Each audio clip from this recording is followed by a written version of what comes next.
तोहरा से प्यार कैनी दिल से, तू दिल के तोड़ गईलू रे। हम तोहरा खातिर जीनी, तू अकेले छोड़ गईलू रे। तोरे संग देखनी सपना, सपना सब चूर हो गए। जवन हाथ पकड़ के चलनी, उहे हाथ दूर हो गए।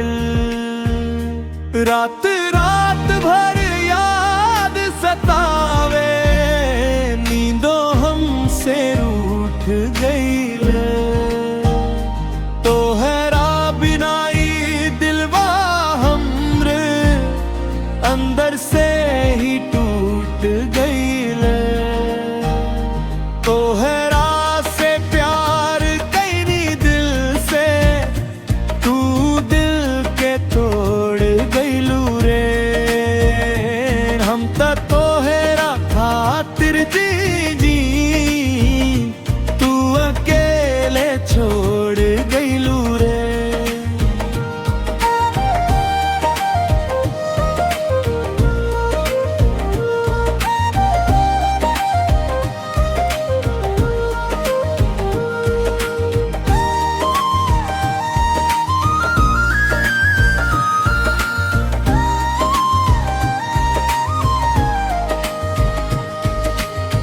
कहले रहलू साथ निभैबू, काहे वादा भूल गईलू।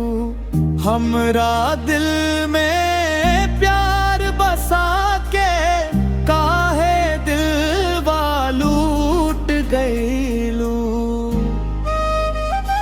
अब ना आसबा लौटे के, ना कोई शिकायत बा। तोहरे नाम के दर्द बचल बा, बाकी सब खामोशी बा। अंतिम जा तू खुश रहे अपना दुनिया में, हम दर्द सहत रहबा। टूटल दिल के टुकड़ा लेके, तोहरा के याद कर दिलवा हम।